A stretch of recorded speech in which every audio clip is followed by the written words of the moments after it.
Hi y'all. What's growing in August? I think today's August the 3rd, somewhere around there.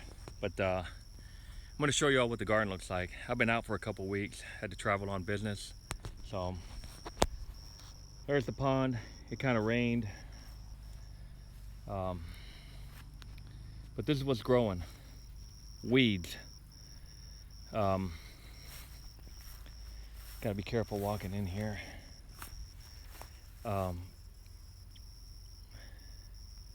Basically this whole thing turned into weeds. I'm pulling this, I don't know what kind of weed this is. I don't know what kind of weed that is, but I'm pulling them all. I've already cleared the main path. Cleared the main path right here. And I've got to pull all these weeds. I'm pulling them all by hand because it rained.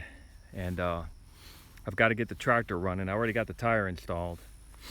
But you know, I was out of town for a couple weeks. So I've cleared the main path and you know, the whole T section. So I'm going to cut all this and you know, clear it all up. But this is what's growing. I've got you know, these two half rows right here is where I got the 100 pounds of sugar beets, 130 pounds.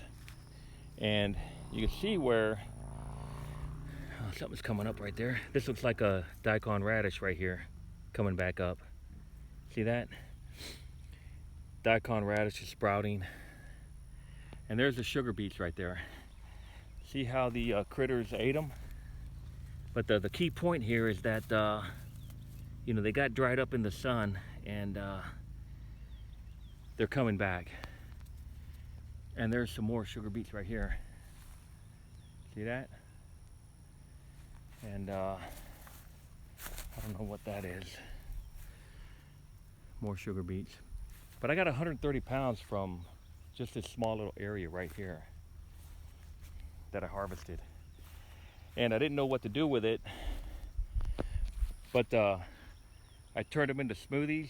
I made a video on it, but didn't think the video was that great. But I basically processed them, boiled the sugar beet cubes, and then put them in then put some lemon and cherries in there with some cinnamon and maybe a little bit of nutmeg, and made smoothies. But I didn't know what to do with all the material. But I know what I'm going to do next year is I'm going to make them into big sugar cubes. They got these pretty big size ice trays for the freezer, and I'm just going to blend them and put them in the freezer. I already experimented with that. I ate some. The flavor is the same as long as they get frozen. So I have something to do with the sugar beets instead of just turning them all into fertilizer. But let me show you what else is growing. So I got the sugar beets, and look, man, when you're hungry, it doesn't matter what kind of food there is. You're gonna eat whatever's available. So I got grass growing and weeds, and I've got sweet potatoes in the ground right here. They're doing great. I'm gonna be pulling all these weeds, and I got more sweet potato. And then you know, after I pull the weeds, I'm gonna till the soil under with the green manure and just see what happens. I think I'm gonna cut the grass too. Cut the grass because I'm gonna have the grass attachment on the tractor. So pull the weeds, cut the grass, and then put the tiller on there and just till everything under. I don't know if I'm gonna have enough time, but that's basically what I'm gonna do. And of course I got the fruit trees growing. Hey, check it out. I got a little apple. I think this is an apple. See? Crab apple. Check that out. I got a crab apple.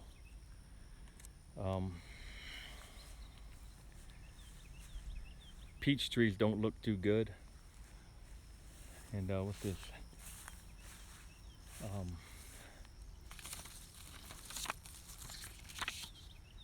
Another crab apple. Oh, look. Got another crab apple. Cool. So I got a little bit of fruit growing on the trees. I got sweet potatoes in the ground, and a big thing that I want to do is I want to try to get sweet potatoes I want to have a lot of slips, at least 100 to try to plant in the ground. And I got to figure out how to keep them alive through the winter. And I think I'm going to do that with, I'm going to have to do some kind of greenhouse because the deer are eating the sweet potato vines in my backyard garden at the house. So that's what's going on. I'll do another video if I get the tractor running and I get this thing cleaned up. This is a lot of work. And the best bet for most people is to just store food. It's not easy to grow food, store food. Water is a big problem. I ran all my water, I ran the 2-inch line all the way up into the ground in December, and I took it to the tank up there, and I was never able to run the water because my water pump died. I couldn't get it running, but there was so much going on that I wasn't able to get it going. And so I cleared all this up. I need to be careful because remember there was a video where I had snakes in here, so I need to be careful the way I walk because, you know, I just got that for foot protection. But here's the baby cow.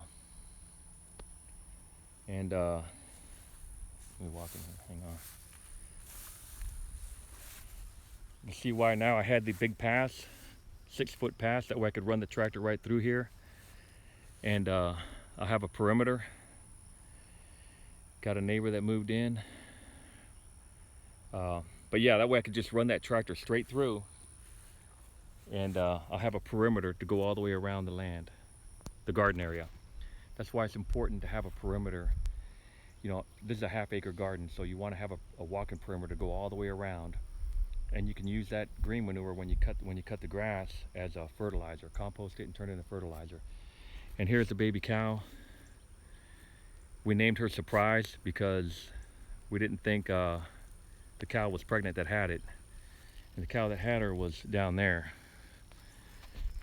But she's a cow that likes to be alone. Go figure. So she hangs out with the number 1 over there. So we were going to call her number 4, but my wife wanted to call her Surprise. And so she's doing pretty good. I think she's was born in February, so March, April, May, June, July, 6 months old. So there you have it. Got a lot of weeds on the property.